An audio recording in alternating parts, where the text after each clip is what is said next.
All hands on deck, the role of the diaspora. My name is Claudine Moore, and I'm your moderator for this session. Some of you may know me, some of you may not. So those of you who know me, welcome. Nice to see you again. And those of you who don't know me, I'm from the UK, as the accent probably indicates, and my background is Caribbean, as those from the Caribbean can see my Jamaican flavored beanie. I live in New York, and I own a global PR agency called Seymour Media International Public Relations, and we focus on Africa. For the last decade, we've worked with clients that focus on working with the diaspora, and also clients that actually are in Africa itself. And we work across the space, whether it's a foundation, a tech startup, some of Africa's biggest leaders. We've also worked with them as well. I've been very passionate about Africa since I was a child. I remember being about 3 or 4 years old, and my mother saying to me, "You're born in England, so you're British, you're born in England, you're British. Your parentage is Caribbean, Jamaica and Barbados, but your heritage is African, and therefore you're African first before everything." And I've carried that with me my whole entire life since a child, and it's just manifested itself in the work that I do. So I'm really happy to be on this panel, and I'm really happy to have 3 incredible people who work in very different but very similar in many ways industries and sectors that are working in the diaspora space. So I'm going to hand over and let my panelists each introduce themselves and let us know who they are and what they do. Simha, can we start with you? Absolutely. Thank you, Claudine. And thank you, Africa Next, for inviting us to be a part of this conversation. My name is Simha Araya. I'm the head of Facebook Africa's diaspora public policy work.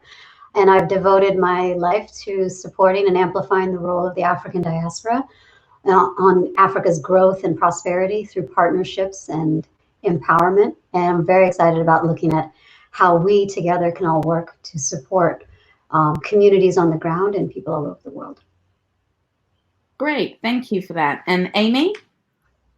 Hi, everyone. My name is Amy Andrier. I echo the comments that were made earlier. I'm so excited to be a part of this conversation.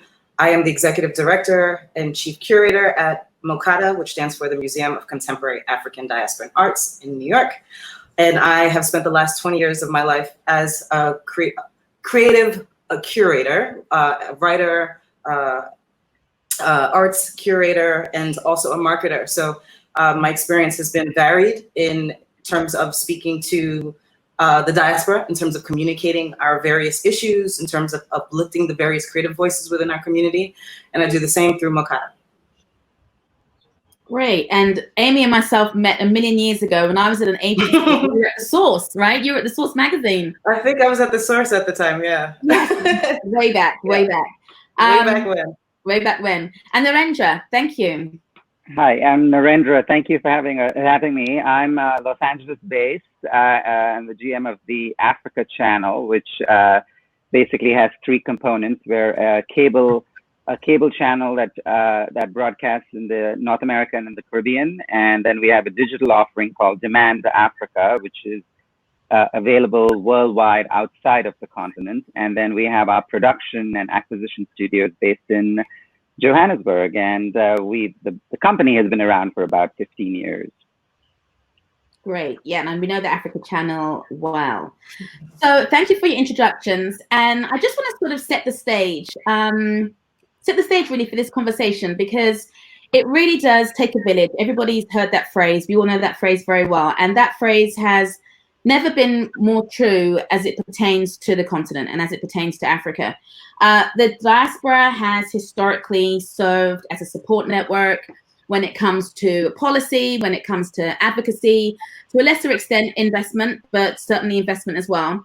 But now when it comes to sort of partnerships, many leaders, organizations look to the West and look to China in more recent years, and those are the countries and regions that are seen as allies, really. I think one of the things that this current pandemic, COVID-19 world that we're living in, which I still sometimes am just like blown away that we're here in the middle of a pandemic, but we're here. This is real life, and it's really exposing the pitfalls of Africa's over-reliance on the West and on China.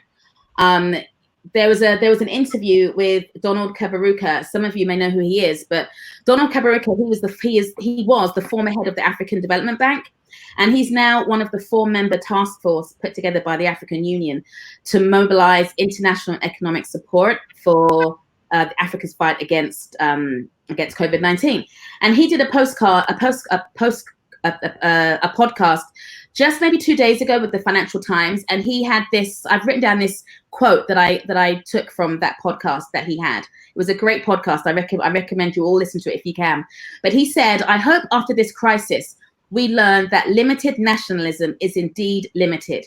We are no longer between North and South, East and West. We are in the same boat, and we have to get out of this together." And that's where I love that quote. And I think whilst that quote was talking about the world globally, I'm drilling that down and making that applicable to us as the diaspora. And I think that's a great quote and a great place for us to start. And I'd like to start with Semhar, really, and really sort of what is in your experience, because you've been working the diaspora with many organizations for a very, very long time.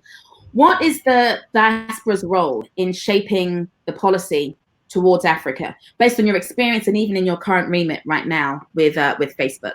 Yeah.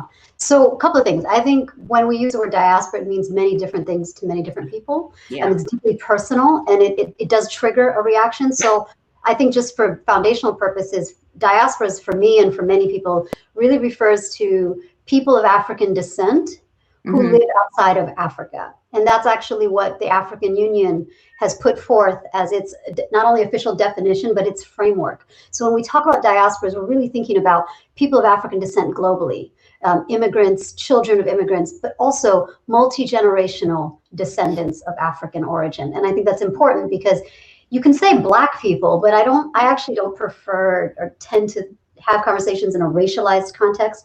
I think it's self-identification. So for diasporas who identify as being a child of Africa or a descendant of Africa, we really think about what our relationship and commitment is to the continent. And so for many diasporas that are either immigrants or that have heard the stories of the migration to their adopted homelands, you think often about what you can do for the continent and to reconnect, right? Keep your connection. It goes without saying that Africa's future really depends on the people of Africa. And there are 2 billion people on the continent, or there will be 2 billion people in terms of growth, who are living on the ground every day, making decisions, doing their best for growth, for social impact, for culture. And the diasporas are an extension of that. I think it's really important to acknowledge the complementary nature that diasporas and local communities and local actors have. I don't think one can operate without the other. And so there is this symbiotic relationship we have. Oftentimes people talk about the economy as the ways that diasporas can impact Africa policy, and that's true. I think remittances, money we send, philanthropy and the investments that we do are profound. Like, we can go into so many examples, whether it's business or charity or humanitarian. All of that is really incredible. But for me, I think the greatest role that diasporas have beyond remittances and beyond what we give financially is our social and political and creative selves, our human selves. And that's where the bridges between Africa and its past, present, and future are managed. One of the things I think strongly about is how can diasporas use their voice, their time, talent, and treasure to amplify what Africa is really about and what the Africa that we know, whether it's your country, your village, or the continent. You know, Africa is not a country. In this case, we have a lot of followers, people at the conference, focused on Nigeria. We also have people that are focused on many different parts of the continent and who probably have not yet had the chance to live in country. So what do we do? And I think the way we shape policy is through our own storytelling and through our own activation and engagement. Socially, we see examples of that through art and culture, which Amy, I'm sure, and Miranda can go into. But I also think about how we formalize our existence into institutions. How do we use platforms to introduce ourselves? And the future is digital. And so the ways that diasporas are using Facebook and Instagram are just profound in being able to serve as not just cultural ambassadors, but advocates. And those stories and those efforts, those initiatives really do shape not just perception, but outcomes on the ground. And there's much more to go into, but I think just on the whole, the way we shape policy is by being engaged, active stakeholders. and being creative about the ways we do that. And I think that the digital experience, especially now under COVID, is really going to prompt a lot more diaspora activation. Yeah, a lot more activation and connections. I mean, even by virtue of the panel that we're sitting on right now, and we're partaking in right now. And there's a couple of things you said, Simha, that you're talking about social, you're talking about storytelling, you mentioned culture a lot, you mentioned creativity a lot. And that leads nicely to what Amy does in her remit as the creative director. Have I got your title right? Creative director or the executive director? Executive director. Oh, well. Sorry, receipts. #receipts. Executive director of the Mokata Museum. That is where you sit in that artistic, creative, social, and advocacy piece. And so, that's where you sit. And so, how are things being shaped with this current pandemic? And how are you seeing things, how you were positioned before, and how you may reposition yourself moving forwards, considering this new realm that we're in? That's a really interesting question. First, let me just say, Simhar, you hit it on the head with starting with the definition of diaspora, because it's something that we encounter daily. And it's that alone could be a conversation. Yeah. But for Mokata, we've always prided ourselves on being more than a museum. For the last 20 years, as you said, we've been focusing on not only just being an incubator for Black art or Black creative talent or, talent from the diaspora. We've also, have also been a safe space for those conversations around issues that plague our communities, right? So with COVID-19, I think it's only exacerbated what's already prevalent in our communities. So our job is emphasized, so to speak, in ensuring those conversations continue. And that we are not left out of the conversation just because we're not in the physical space, but we've moved on to this virtual world. Because it's very easy for us to move into the virtual world and say, oh, there are no Black people. There are no people from the African diaspora here. As long as we are uplifting those voices from the community and those creatives, again, as Samara hit on the head, we are expressive people. This is our moment to share our stories. This is our moment to share what we're creating and to envision this new world. Particularly for us, we had already been planning to move into the digital space. So for months, I've been kind of working with my team to get them prepared for this. How do we ensure that the content that we're creating online matches the vision for the space? So we were ready once COVID hit. So in terms of our programming, how that's evolved is that, there are 3 mandates for us: education, community, and exhibitions. So we've launched Mokata Digital. Mokata Digital essentially offers podcasts, virtual exhibitions, everything from editorials, from voices within the community, et cetera, to keep those conversations going, to support that narrative. And also to remind people that, again, we don't have to be left behind. There are resources. Like there's a section on our site specifically about that. How do you access more information about whether it's food deliveries or, financial support, et cetera? We have all of that. And I think that is our duty as Mokata, hence the more than a museum aspect. We're more of a community partner, I would say. I think another thing I would like to stress is collaboration. Something that I have been doing, I would say over the past few weeks, every day, literally. I'm on a call with about 300 different arts organizations in New York City, from Carnegie Hall to Lincoln Center and everyone in between. If anyone understands the art world, it's very segmented and elitist in many ways. So we're often left out of those conversations. So now that, we're experiencing this crisis, we're all on the same, it's leveled the playing field, so to speak. So we're getting insight and sharing best practices amongst each other. And now that has inspired me to use that information to share it with our partners and our colleagues throughout the diaspora who are in the same space as us, as cultural workers or as arts institutions. How do we leverage that information to collaborate or to create new commissions to identify this path forward? Yeah. And so can you give us an example, Amy, of just like an example of one of the initiatives that you launched, because you said that you were sort of prepared for COVID. So Right.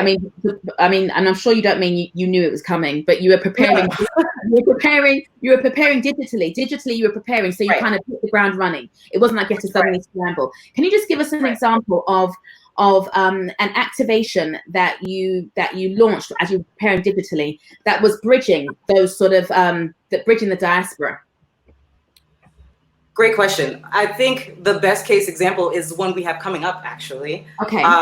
It's an exhibition called The Cookout, right? Mm-hmm. I feel like the diaspora, one thing, I have this joke, right? That no matter where you go, Black people are the same, right? And I feel like we always come together around food, laughter, you know, and happiness. So we decided for Juneteenth through to Black August, we will have a series of activations all around this communal gathering. How we sharing our experiences as griots and storytellers? How are we sharing love through food? How are we sharing different things that happen within our community when we get together? And we're doing it all virtually. So I'm really excited about that. We have artists from throughout the diaspora who will be contributing. We also have different voices, let me say that, that's the best way to explain it, to engage in this kind of global experience. And that's where we are now, I think. When we talk about how do we engage people creatively online, it's about creating an experience that people can tap into, you know, and also contribute to. Right, exactly. And contribution is key, because I feel like we have to, in the world that we're in, and part of social media is being social, and that means we have to feel included in the process as individuals. Absolutely. We have to not be seen as sort of spectators sitting on the outside, but when something really resonates with you, you feel that you're part of it and you feel that you're contributing to it. And a big part of that is one of the things that you've mentioned, Semhar mentioned, and Narendra, I'm sure you're going to mention too, is the importance of storytelling. We were all chatting beforehand, before this session, and Narendra said what you won't see on the Africa channel is sunsets and animals. And whilst that's really funny, that's the first thing a lot of people think about. They think about sunsets and animals. They don't think about the people, and they don't engage the people. And it's the people that make the continent, not just the sunsets and the animals. And so Narendra, I'd love you to talk more about, why that perception of, seeing people and not seeing sunsets and animals is such a key part of your mission, and the importance that has on the perception of Africa, because perception is often what people take as reality. And I'd like you to take it from there. Well, thank you, Claudine. Just building off what my colleagues Amy and Semhar said, I mean, something that Semhar, I appreciate you've taken to put a very specific definition on what is meant by the diaspora, because that word is often thrown around.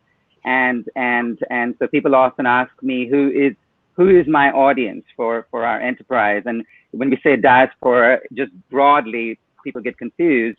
And the other point that I really resonate with, which Amy made, was none of us can do this without collaboration, right? So coming back to the question that you were asking, Claudine, for us, broadly, I define our audience in sort of generically 3 categories. Agree with Semhar, we don't nearly specifically like to sort of associate diaspora with race, but it's really how you decide to identify yourself, as long as you believe that that you have a connection to the continent, or a son or a daughter of the continent.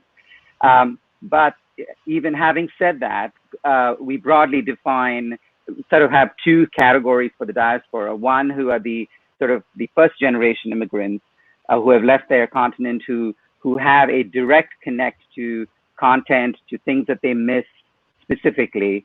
And then those who are sort of more the landed second generation, or people who have assimilated into the environment, and perhaps may have never even been on the shores of the continent in the past. And we make that distinction because there's a slightly different need in terms of our content and programming for them. The first audience, they're used to their Izdingos, their generations, their specific Nollywood content. The second generation, the more sort of affluent, educated ones, are now beginning to sort of connecting to root and heritage, and the younger millennial audience in that group are getting turned on by trends like music and Afrobeats, and so being connected to the content in a different way as opposed, and so we have to sort of service both needs. But we also have a third audience, and that audience we feel is about 150 million people worldwide. And our immediate focus is on about 75 million of them who speak English. But starting next year, we're going to be focusing on the Portuguese and French markets as well. And part of our edict is really two things. It's first changing what is the narrative coming out of Africa, to the point you were making about not being just animals and sunset. I was obviously being a little bit facetious when I was saying that, but truthfully, most people, a large group of our audience doesn't believe Africa is a continent and treats it like some homogenous enterprise. And one of our, for the last 15 years that we've been in existence, part of what has driven us is truly trying to find the Pan-African experience. There are a lot of media companies that specifically focus on, say, Nigeria or Kenya or South Africa, but we've had to find ways to service our audience by truly what is it that the African Union is trying to achieve, right? What are the commonalities? What are the differences that should be celebrated? It's not about just making everything equal. And so from a programmatic perspective, we've really been focusing on that and raising awareness among our audiences. Now, what has happened is, because of the trend towards shift in digital, our work has become a tad easier, because audiences in general have become more open to different cultures, different, if you look at Netflix, for example, half the shows are not in English, and they're super popular, right? From Powder to Queen Sono not Queen Sono is in English, I'm sorry, but Narcos. Half the time you're reading these shows and you don't even realize it. And there has been because of that, there has been an increased appetite for acceptance of this type of content. So part of our job, we feel, is to really continue to push Africa on the world stage and allow stories from the continent to resonate with global audiences. So we are operating on two sides of the coin. One is increasing demand by allowing people to experience content that they may have just sort of said, oh, that's not for me, and then suddenly they get exposed to it and they go, wow, I want to see more of that. And on the supply side, really building capability on the continent for artists, for creators of content, to elevate their talent and their level to global aesthetics, to global standards. And also, this is the part that I think a lot of Western media companies have not focused on, is truly allowing African storytellers to get their stories told. Whenever we talk about Africa, people throw things like Black Panther or what have you at me, but that's like the 1%, and it's hardly reflective of African storytelling that came from Hollywood, right? And even the Netflixes of the world, they perhaps buy 1% of what's available in Africa. We know there's a whole tier of content that's not being exposed to the world, and our company is trying to do that, is really saying, how do we create distribution avenues to really get that type of stuff to the global marketplace?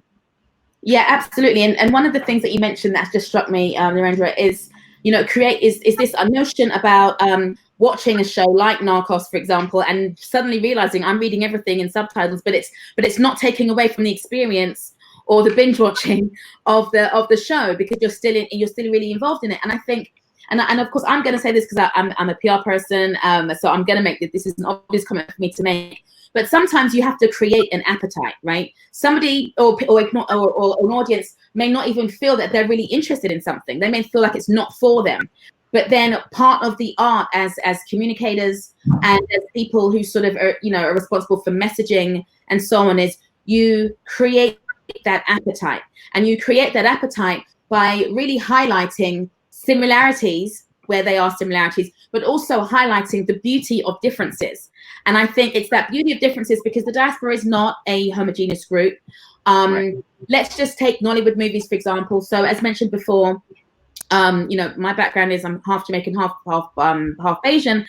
And when I've seen some of my, you know, Jamaican family, you go to their homes, I'm stunned by, they've got all these Nollywood movies. They are so into these Nollywood movies. They are, and because I go to Nigeria a lot, they're always asking me, do I know this actress? Do I know that actress? I don't, because I'm not a massive consumer of Nollywood movies. I watch them on occasion, but they know all of them. And one of the things I've always thought of is, in terms of a cultural exchange, is that appetite is so prevalent, and it's, I mean, they're so heavily into Nollywood movies. Why has there never been like a Nollywood tour of the Caribbean?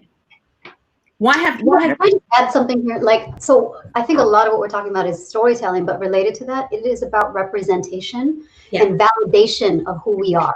And validation, not just by seeing someone who looks like you, but realizing someone of the similar shade or someone of a similar feature. Fine, physically you may align, but when you hear the stories that are similar, that you can relate to, there's a representation and there's a relatability. To me, I think this is why I'm not in media, but I am in the world of representation through digital platforms. And before joining Facebook, I was always organizing communities. This is how you tell your story so people can see you. Sometimes when you leave your home country and you go to another country, you don't realize how important it is to tell your story, not just for others, but for yourself and for each other within the diaspora. So I think sometimes we leave home and we hold on to home so hard that we keep it to ourselves. And what the diaspora experience affords us is an ability, because maybe we have a different environment, maybe we have more room, maybe we have more access to resources. It can be many things, you know, free. The internet in the United States is different than an internet connectivity in a country in Africa. And that means you have different opportunities. So I think the diaspora experience is one about self-discovery and realizing how important it is that you can be represented, even on a screen, even in a text, even in an Instagram live. And so that's why we're watching everything explode. I think what I hope for is that diaspora creativity and innovation, it also includes learning from what innovation and creativity means on the continent and vice versa. So there's a learning opportunity that I'm really keen on, of like, yes, there's access to resources and in developed economies in the North, but there's also a level of ingenuity and just simplicity, straight, clear, this is what it is. I love going back home. I mean, I'm born in the States. My family's from Eritrea, but I love going to Eritrea and other parts of the continent because I'm reminded of what is truly not just important, but what at the end of the day this is all for. What at the end of the day entrepreneurs are seeking, what innovators are seeking, what creatives are seeking. It all comes down to how we see ourselves being represented, respected, honored. There is a self-love within a diasporic experience, and there's a self-love within an African experience. And I think exploring what that means under COVID is even more urgent, because emergencies prompt people to be more creative and prompt people to reach out to each other. This conference is because of the urgency, but what are we going to walk away with, I hope, is things that, you know, are inspiring. So I just want to say that I think across the diaspora, and this isn't limited to just the African diaspora, other diasporas are having similar conversations with their homelands. But I think Africa, to me, it's the future. It is everything, you know, as we know. As we know. Yeah, it is. Can I jump in? Please. I think you hit it again, hitting it on the head. But it reminds me of this quote from Amiri Baraka. I'm going to have it on my screen. I just pulled it up. The artist's role is to raise the consciousness of the people, to make them understand life and the world and themselves more completely. And I think that's our role as storytellers. It's this connecting the dots of this shared experience, right? But I think there are some things that we also have to take into consideration when, like, in order to do this in a real, tangible, positive way that resonates with all of us, we have to be honest with some of the issues that are there within the diaspora too, you know? So yes, let's celebrate each other, let's celebrate this, but let's also knock down some of those walls so that we can find the root of our shared experience. Well, that honesty thing is key. It's painful. It's painful to leave home. It's painful to not know your home. It's painful to be away from your home. But at the same time, there's another pain on the other side, on the continent. And this isn't a race to the bottom of whose pain is worse. This is a race to figure out how we overcome whatever life presents us for our people. And you can flip it either way, but I believe this work is meant to be joyful. Our lives, Black lives are joyful. African diaspora lives, African lives globally are joyful. And it's what you were saying about culture and how we do the cookout. And so, yeah, I just think that honesty is part of the journey. Mm-hmm. How do you use that honesty to be creative and helpful, creative and supportive? And to leverage our resources. Just to build on what Samara was talking about, and specific to the whole pandemic crisis, which has obviously brought us all together here in this time and space, is it has just, for me as a company, it has just made me more aware of what our underlying mission and why we got started in this business, right? I mean, in this particular thing. And I kept thinking, it's not fulfilling to think about our business as just putting more seats in front of a TV, in front of a TV box. Who cares, right? But I think we are, in a very unusual position. At least our company is in a position to tell stories and educate, right? And connect for especially those first generation immigrants. The need to connect is so powerful. I think somebody made the comment about local nationalism has sort of lost its meaning in this pandemic universe, and so more so the connectedness of what we do is super important. And for us, the underlying mission, we realize we shouldn't exist as a business if there is not a need for us to exist, right? So more so the collaboration of what we do to educate and raise awareness is super important. That's why, we started these initiatives, actually with Facebook and the USC Norman Lear Center. We had started a conversation with Jocelyn and others. We had started an initiative around the African narrative, which is not just about media, but using media to say, why aren't other businesses investing as much on the continent? Why aren't people of the diaspora investing into the continent? What is the disconnect? So use our platforms that we have to do more than just entertain. Entertaining is great, but let's use those platforms to create some social impact, some social good. Exactly. So that's what the pandemic has sort of, for me, made very personal. And thank you for mentioning that, Narendra, because one of the things I wanted to say was that this all goes way beyond, and it should go way beyond entertainment, but there's some real business benchmarks here. So when you are talking about investment, so as I mentioned, we work with a lot of tech startups, and they get their, they work with VCs and they get their funding.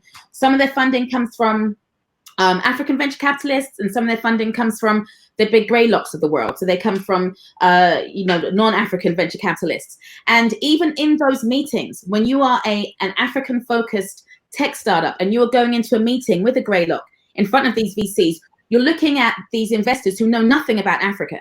But yes, so you're going to them and you're asking them to invest in your business, and you then have to create that's where the whole perception is reality, because you're looking, you're seeking investments from, and again, it can be anybody, but anybody who doesn't have a real understanding of Africa, and you're in front of them asking them to invest in Africa, you are battling against their negative perceptions and what they think is the reality of what Africa is, and what Africa in the future really means from a business perspective. And I think that's the conversation we often have to have, because there's one part of it is the conversations we have amongst ourselves as members of the diaspora, but then it's also how we are presented globally as well, because that has a big impact in many things that we do. And we've only got a few more minutes left, actually, and we have a couple of questions to go through to take. But one of the things I want to mention is in terms of the diaspora sort of helping is and working with Africa is just the role of Cuba. Like, Cuba always comes to win the day for us. And, Cuba, they have just sent in the last few days, they've just sent 200 doctors from Cuba arrived in South Africa to help fight the COVID-19 pandemic. South Africa requested help from the Cuban government, and the Cuba is sending 1,000 doctors to 22 countries, including Togo, Cape Verde, and Angola in Africa. Now, that is a really impactful and very, very practical and substantial way that the diaspora is helping. The Cuban doctors did it again when it came to Ebola. In 2014 to 2015, they sent doctors to West Africa for Ebola. And more recently, Cuba sent doctors to Italy, to Lombardy, to help the Italians. So you had this vision of all these Italians giving like a hero's welcome to all these Black and brown doctors coming from this tiny little island in the Caribbean that people like to globally chastise. But whenever there's a medical issue, Cuba always comes to the day, that comes to sort of save the day. And I just think it's really brilliant that, again, in this pandemic, there is Cuba sending all these doctors to all these countries across Africa. So we have a couple of questions. And so one question I'm going to start with is this. This is for the panel, open to all of you. So this question is from the chat group. Ghana has a Ministry of Diaspora Affairs, and it is showing results with the year of the return and December in Ghana, and is showing results with the year of return and December in Ghana. How can we formalize more relationships between Africa and the diaspora? That's open to anybody. I mean, I can share some on that. I think so. Ghana is a tremendous example of a country that has decided to create national policies to incentivize its diaspora to come back or invest. So without year of return, it was already doing that with diaspora affairs. But Ghana's not the only one. There are actually at least around 33 sub-Saharan African countries. Well, actually also just include Africa as a whole, North Africa. There are a number of countries, at least 40, I would say, that have national policies to attract their diasporas. I think what is fascinating about Ghana is just how wide and far it casts its net of who is in the diaspora and for what it meant to be a descendant of African descent, a person of African descent. So, you know, we can look at every country and see bridges being built between the country and its diasporas. But for the longest bridges and the widest nets, I think what Ghana has done is really inspiring, because it's reminding people that as a diaspora around the world, we are all connected. And particularly for people of African descent that were forcibly taken from their homes and forced to land in the shores of Brazil and the shores of the Caribbean, shores of the US, shores of Europe, you know, that they still have a home regardless of how vicious and violent that uprooting was. So Ghana, I think, is setting the stage, but I think it also opens the doors to a lot more other countries revisiting how they view diaspora and how they view attracting diasporas back to the continent. Yeah, no, that's true. Ghana is almost like the gold standard and best practices in how to do that, because they actually also had some really concrete policies around the year of the return. I think what sets them apart is that they publicized it. They marketed it. Yeah. Because not only was it a marketing and tourism goal for their own economic goals and needs, you know, it boosted their economy. It also was, they put it out there. So I will say, I love my brothers, my Ghanaian and all my African brothers and sisters, but as an Eritrean, I know very deeply how progressive my country has been, but they don't publicize it in the same way. So I think the lesson here is, what are the benefits and ramifications of going all out with a marketing campaign? Brand South Africa is another example that is way out with its, you know, come to South Africa for everyone. So it tells me a lot about how far and how creative governments can be with diaspora engagement privately and publicly. Yeah, we have another. Thank you for that. We have another question, but before I answer that question, as a PR person and somebody who's been working in the African markets for a solid decade now, I can tell you the conversations that you have with organizations, leaders, foundations, it's an uphill battle, because I think there's still fundamentally is not a full appreciation of the power and the need of PR communications and marketing. And also what that actually is, what that actually looks like. So sure, you can go and spend, $20,000 on an advert on CNN. That's great, okay. But then really, how much value does that have over a few adverts versus a sustained campaign over a year? A sustained campaign that has specific benchmarks and goals and deliverables and objectives.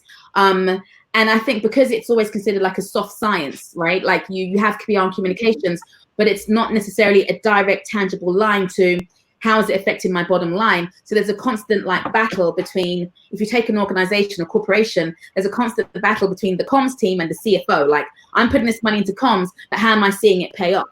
And I mean, there's ways that you can, but they're never really tangible ways. And I think that's where the challenge is sometimes. It's sort of like, you know, in the PR industry, we call it client education, and educating them as to what benchmark of success actually looks like and what it ultimately means, even if you don't see it immediately in your year-on-year financial reports necessarily highlight a specific change. So we have a question from Idris Basari here, and the question is, we hear that some of the barriers to doing business in Africa has been lifted and is now easier for diasporians to engage, grow, and thrive. Can an African Next panelist, Exhibit A, can an African Next panelist or two speak to this? So I'll repeat that again. What are some of the barriers to doing business in Africa? We hear that some of the businesses in Africa, some of the barriers to doing business in Africa have been lifted, and it's now easier for the diasporians to engage, grow, and thrive. Can you speak to that? I think I can speak to that from an artistic standpoint. I think it goes back to what I was talking about earlier in regards to this honesty that we need. There's a lack of trust sometimes with working and collaborating with one another that I think, interestingly, the COVID-19 crisis has allowed us to kind of break down in a way. This is a huge pause, right? A huge pause from our previously scheduled programming where we can sit together and say, how do we first re-envision together this new future? How do we resolve some of the issues that have been plaguing our communities? But how do we do that in a way that is not preachy, right? How do we still create entertainment for folks, but solve the issues too, you know? I don't know if that's ever happened to us as a collective. I don't think it has. I don't think there's ever been a greater moment than now to kind of sit down and break bread, so to speak.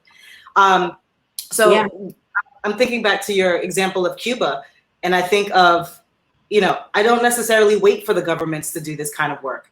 You know, I think it could be industry-based. It could be, you know, in the same way that I'm reaching out to arts and cultural workers on the continent, in the Caribbean, in Europe, who are representing the African diaspora to say, hey, how can we work together? You know, we're all affected by this. How can we work together to leverage what you do, what I do, who has best practices? How do we learn from you? Each one teach one in a real impactful way. I think that does more for the diaspora than waiting for someone else to kind of save us. Yeah. That makes sense. Yeah, exactly. It does. Thank you for that. And this is the last question. So this is, again, open to everybody. This is from Patience Bitrus. She is Nigerian based. So her question is, what are the best channels to use to push African content to the diaspora? And she's based in Nigeria. Well, not to toot our own horn, but I happen to love Instagram. Okay, I love you know, social media has just changed the landscape, but particularly what we see on our platform on Facebook and Instagram is people are fighting each other across the pond, so to speak. But I'll tell you what, hashtags are the best thing ever, because I follow Made in Africa, and I just get so much love from the continent. And this whole idea of hashtag made in and then the country just gives you that insight. So made in Rwanda. And I feel like that's where I am able to, from my place all the way here, see who's doing what. And not just content can be visual, but it can also be the ideas. So, you know, I'm just thrilled about that. So I'll since Samar plugged Facebook, I'm gonna have to plug Demand Africa. I mean, no, I'll tell you something. I have a story for you, Narendra. On February 11, 1990, the day that Nelson Mandela was freed, I was a kid, and I remember watching CNN and recording on VHS with my family. But on the anniversary, I think it was the 25th anniversary of the release, guess what channel I was watching all night? Was Africa Channel, because it was the only channel that had any kind of like committed story to Mandela's life. And so we need all forms of media. But yeah, no, and the only thing I wanted to add just here is one of the things that we've done with Demand Africa, which we're pretty proud about, is our platform now is most of the content, almost 95% of the content is on a rev share basis. So what it allows content creators is to take ownership in the quality of their own content, and if it does well, they participate significantly in it, as opposed to just playing sort of victim and saying, here, I produced this, will you pay me a license fee? So we're hoping that over time, as that platform builds, it provides a really genuine business opportunity for content providers on the continent to get additional exposure to their content, to not just the diaspora, by the way, because one of our biggest audiences are what I would just generically call global enthusiasts, who are people who are just open to the idea that the world is one place and want to learn and want to be engaged. And so I sincerely believe that there is a opportunity there. There is, absolutely. Now we could go on forever, but I'm being flagged that we have to wrap up. So I would like to have, whenever I moderate a panel, I always like to sort of have like one final thought from everybody, just to help sort of surmise what we've been talking about, and also what your personal feelings are right now, because there really is a lot going on in the world. We're doing a virtual conference from 4 different places in the world right now, and I'd love to get your thoughts. So this is what I'd like to ask each of you.